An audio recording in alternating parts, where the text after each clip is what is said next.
அன்புள்ளங்கள் அனைவருக்கும் எனது அன்பான ஜேபிஎம் கலந்த வணக்கம் கூறுவது ஆசான் அன்பழகன். அன்பர்களே, இதுவரை அண்ணல் அம்பேத்கர் அவர்கள் கருத்தியலின் முக்கியமான செய்திகளை 6 பதிவுகளில் நாம் வழங்கியிருந்தோம். அதை பார்த்த சகோதரர்கள் அவைகள் புதிதாக இருப்பதாகவும் புரியவில்லை என்றும் கருத்து கூறியிருந்தார்கள். அவர்கள் கூறியது உண்மைதான். எங்களுடைய முதல் பதிவிலே இதை பற்றிய செய்திகளை நாங்கள் தெளிவாக கூறியிருந்தோம். அம்பேத்கர் கருத்தியல் என்பது சினிமா படம் போன்றது அல்ல. பார்த்து கேட்டு ரசித்து பின் மறந்து போக, மாறாக இது எக்காலத்திற்கும் பொருந்துகின்ற ஒரு செய்தி. இது புரிந்து கொள்வது என்றால் நமது வருங்காலத்தில் நடைபெறுகின்ற அரசியல் சமூக நிலைப்பாட்டிற்கு ஏற்றாற்போல் நாம் எடுக்க வேண்டிய முடிவுகளுக்கு அடிப்படை செய்திகளை கொடுக்கக்கூடிய ஒரு பதிவுகளாக நாங்கள் வழங்கியிருந்தோம். ஆகவே அதை புரிந்து கொண்டு தயவு செய்து மறுமுறை கேட்டு அதில் உள்ள செய்திகளை பதிவு செய்து கொண்டு நீங்கள் மற்றவர்களிடம் பேசி அதை பற்றிய முழு விவரங்களை அறிந்து கொள்ளுமாறு அன்போடு வேண்டிக் கொள்கின்றோம். இது தேர்தல் காலம். அண்ணலின் சிந்தனைப்படி அனைத்து மக்களும் பங்கேற்கின்ற தேர்தல் திருவிழா. இந்தியா என்னும் நாட்டில் பரிபூர்ண ஜனநாயக குடியரசு ஆட்சி நிலை பெற அண்ணல் வடிவமைத்த அரசியலமைப்பு சட்டம் வழங்கும் உரிமைகளின் அடையாளம். எனவே இந்த தேர்தல் திருவிழா அனைத்தும் மக்களுக்கான உரிமைகளின் அடையாளம். படித்தவர்கள், பணக்காரர்கள், அவர்கள் முதல் பாமரர்கள் வரை அனைவரும் மகிழ்ச்சியுடன் மற்றவர்களை பற்றி விரல் நீட்டி குறை கூறுகின்ற நேரம் இது. சிந்திக்க, சிரிக்க, விவாதிக்க பல நிகழ்வுகள் காட்சி தரும் காலம். என் கண்ணில் பட்ட ஒரு சில நிகழ்ச்சிகளை உங்களோடு பகிர்ந்து கொள்கின்றேன். உங்களுடைய விமர்சனங்களை எதிர்பார்க்கின்றேன். சப்ஸ்கிரைப் செய்து ஆதரவு அளிக்குமாறு அன்போடு கேட்டுக்கொள்கிறேன். இன்று காலை தூய்மை பணியாளர் எங்கள் வீட்டுக்கு வந்து கொண்டிருக்கும் பொழுது அவர் ஏதோ பேசிக்கொண்டே வந்தார். அப்பொழுது அவர்களை பார்த்து, என்னம்மா பிரச்சனை, ஏன் இப்படி இருக்கீங்க அப்படின்னு நான் கேள்வி கேட்டப்ப அவங்க, ஒன்றும் இல்லப்பா, சும்மாதான் அப்படின்னா. இல்லைம்மா, நீ ஏதோ பேசிக்கிட்டு இருந்தீங்களே, அதான் கேட்டேன் அப்படின்னேன். அவங்க உடனே, அந்த அண்ணன் நீ எதுக்கு ஓட்டு போடுவீங்க அப்படின்னு கேட்டாங்க. நான் மிகவும் ஆர்வமாக, ஆமாம்மா நீ என்னம்மா பதில் சொன்னேன் அப்படின்னு கேட்டேன். நான் ஒன்றுமே சொல்லலப்பா அப்படின்னாங்க. ஏம்மா என்று நான் கேட்டப்ப அவங்க சொன்னாங்க, எனக்கு ஓட்டே இல்லையே, அப்போ நான் எப்படிப்பா பதில் சொல்லுவேன் அப்படின்னு சொன்னப்ப எனக்கு பெரிய ஏமாற்றமாக இருந்தது. ஏம்மா இந்த ஓட்டு எழுதுறதுக்கு வருவாங்களே வீட்டுக்கு, அப்போ நீங்கள் அவங்கள்ட்ட கொடுத்து ஓட்டு பதிவு பண்ணிக்கலையா அப்படின்னு நான் கேட்டேன். அப்போ அதுக்கு அவங்க, காலையில் 6 மணிக்கு வேலைக்கு வந்துடுறோம், சாயந்தரமாக 7 மணிக்கு தான் வீட்டுக்கு போகிறோம். லீவு நாளில் வீட்டு வேலை செய்கிறதுக்கே சரியாக போயிடுது. குழந்தை குட்டிகளே எங்களால் பார்க்க முடியல. இதில் ஓட்டை பற்றிலாம் எங்களால் எப்படிப்பா யோசிக்க முடியும் அப்படின்னு அவங்க சொல்லியது நமது பல பேரில் இங்கே இருக்கின்ற மக்கள் அனைவருடைய கடமையை நம்ம எவ்வாறு சரிவர செய்து கொண்டிருக்கின்றோம் என்ற ஒரு துளி சிந்திக்க வைத்தது. அதற்கு மேலும் அவர்கள், இருந்தாலும்ப்பா ஒரு அண்ணன் வந்து எழுதிட்டு போயிருக்காங்க, அவங்க வந்து கொடுத்தாங்கனாக்க அதை பற்றி சிந்திக்கிறேன்ப்பா அப்படின்னு சொன்னப்ப, இல்லைம்மா ஓட்டு என்பது பிரச்சனை அல்ல, வாக்காளர் பட்டியலில் உங்கள் பேர் வரணும். உங்கள் வாக்காளர் பட்டியலில் உங்கள் பேர் வருவது உங்களுடைய அடிப்படை உரிமை. அதேமாரி தேர்தல் நாளில் நீங்கள் போய் வாக்களிப்பது என்பது உங்களுடைய கடமை. இந்த உரிமையை எக்காரணத்தோடு இழந்துடக்கூடாது. ஏன்னாக்க இழந்த உரிமையை மற்றும் மீண்டும் பெறுவது என்பது அவ்வளவு எளிதான காரியம் அல்ல. ஆகவே தயவு செய்து உங்கள் உரிமையை இழந்து விடாதீர்கள், கடமை செய்ய தவறி விடாதீர்கள் என்று அவங்களுக்கு நான் சொன்னேன். நான் சொல்றப்ப அவங்க ரொம்ப உத்து அப்படியே கேட்டாங்க, ரொம்ப உன்னிப்பா கேட்டாங்க. அவங்க கேட்கறத பார்த்தோன்னே எனக்கு பெரிய மகிழ்ச்சி.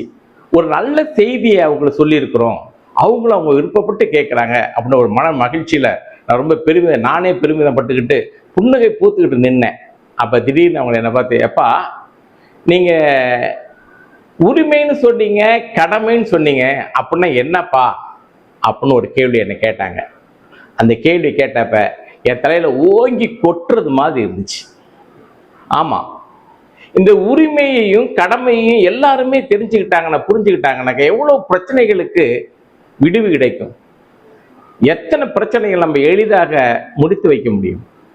இது அடிப்படையா புரிந்து கொள்ள வேண்டியவங்க தேர்தல் ஆணையத்தில் பணிபுரிகின்ற அத்தனை நபர்களும், உச்ச நீதிமன்றத்தில் வேலை செய்கிற நீதிபதிகளும். அவங்க 2 பேர்த்துக்கும் தன்னுடைய கடமையும் உரிமையை எப்போ உணர்ந்துக்கிறாங்களோ அதனால எவ்வளவு பிரச்சனைகள் நாட்டில் தீர்க்க முடியும் என்பது யாரும் புரிந்து பார்க்க வேண்டியது. அவர்கள் புரிந்து கொண்டார்களா, தெரிந்து கொண்டார்களா என்ற மிக பெரிய ஒரு கேள்வி நம் முன்னே இருக்கிறது. இப்படி நான் யோசித்துக்கிட்டு இருக்கப்ப ஒண்ணுமே இந்த நிகழ்வு என்ன ஒரு மாதிரி சிந்திக்க தோணுது. இந்த நாடு பரிபூர்ண ஜனநாயக குடியரசு நாடு. அதன் உள்ளடக்கம் மக்களின் உரிமை, கடமை. இந்த உரிமையும் கடமையும் புரிய வைப்பதே விழிப்புணர்ச்சி என்று பெயர். 100% வாக்கு என்பது சில அதிகாரிகளின் கடமை உள்ளடக்கியது. எங்களுக்கு ஒண்ணுமே செய்யல, எதுவுமே செய்யாத நீங்க எந்த மூஞ்சை வச்சுக்கிட்டு ஓட்டு கேட்க வரீங்க என பொதுமக்கள் தீர்த்தத்துடன் ரொம்ப தீர்க்கமா கோஷமிடுவதாக வரும் பரப்புரைகள், அரசாங்கத்தில் அலட்சிய போக்கினால கிராம மக்கள் தேர்தல் புறக்கணிப்பு, இந்த செய்தி ஊடகங்களை தலைப்பு செய்தியா வரும். இன்னைக்கு கூட காலையில ஆக்ட் அப்ரண்டிஸ் எல்லாம் தேர்தல் புறக்கணிப்பு செய்ததாக செய்தி வந்தது. இது போன்ற காட்சி அமைப்புகள் பல திரைப்படங்களில நம்ம வந்துருச்சு, நம்மளும் பார்த்துட்டோம். இவைகள் பிரச்சனைகள் சம்பந்தப்பட்டது. பிரச்சனைகளுக்கான தீர்வு அவரவர்கள் சிந்தனையில் தோன்றும் வழிமுறையை பொறுத்திருக்கிறது. வழிமுறை வெற்றி பெற்றால் அதை பலரும் அதே போன்ற வழிமுறையை பின்தொடர்வார்கள், பயன்படுத்துவார்கள், அதே போன்ற வழிமுறைகளை பயன்படுத்துவார்கள். இப்போது அதையே இவ்வாறு பார்ப்போம். உரிமை, கடமை, பிரச்சனை, வழிமுறை, தீர்வு. இந்த வரிசையில் பார்க்கிறப்ப இந்த பிரச்சனைகள் பல வகைப்படும். ஒரே வகையில பிரச்சனை இருக்கிறது இல்லை. எனவே தேர்தல் காலம் என்பது அனைத்து பிரச்சனைகளுக்கும் தீர்வு காணும் காலமா? அப்படி எடுக்க முடியுமா நம்மளால? தேர்தல் காலத்தை உங்களுக்கு முன்னிருக்கும் பிரச்சனைகள் என்ன, அவைகளை வகைப்படுத்தி அனைத்து கட்சிகளும் தேர்தல் வாக்குறுதி என்று வழங்குகின்றன. இந்த தேர்தல் வாக்குறுதிகளை அப்படியே நம்ம எடுத்துக்க முடியாது. ஏன்னாக்க அது மருந்துக்கு மேல பூசி இருக்கின்ற ஒரு இனிப்பு போன்றது. அந்த தேர்தல் வாக்குறுதிக்கு பின்புறமாக அந்த கட்சியின் சொல்லப்படாத மறைக்கப்பட்ட செயல் திட்டங்கள் உண்டு என்பதை நாம் புரிந்து கொள்ள வேண்டும். அதை ஹிடன் அஜெண்டா என்று கூறுவார்கள். ஆகவே ஒவ்வொரு கட்சிக்கும் அது தோன்றப்ப என்ன கொள்கையை சொல்லி அது தோன்றுனுச்சு, அந்த கொள்கையை நிலைநாட்டுறதுக்கு அது என்னென்ன போராட்டங்களோ அல்லது என்ன வழிமுறையை பின்பற்றியது, இதை நம்ம உத்து பார்க்கணும், அதை மனசுல வச்சுக்கணும். அந்த கொள்கைக்கு சம்பந்தப்பட்ட நடந்துகிட்டு இருக்காங்களா அப்படின்னு நம்ம யோசித்து பார்த்து வச்சுக்கணும். இதெல்லாம் மிக முக்கியமான செய்திகள்.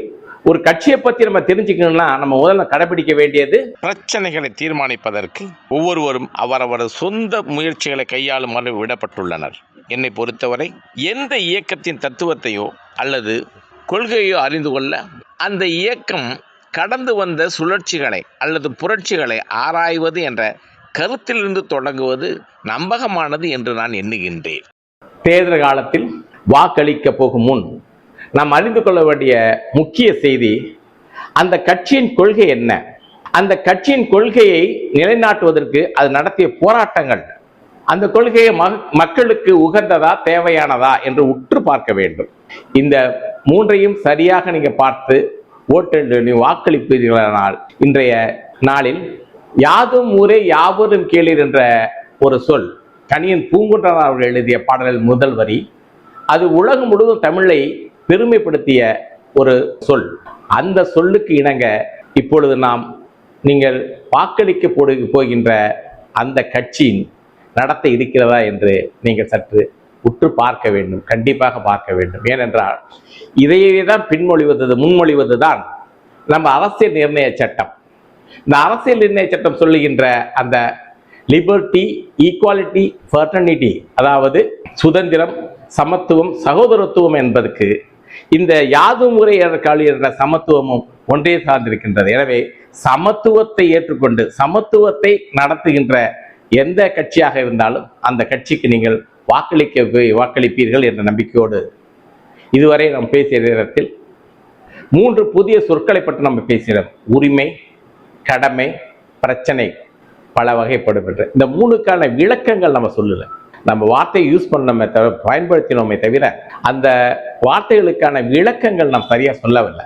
இவைகளை நமது அடுத்த பதிவுகளில் தெளிவாக கூறுவோம் என்று கூறி உங்கள் அனைவரிடமிருந்து விடைபெறுவது ஆசான் அன்பழகன்.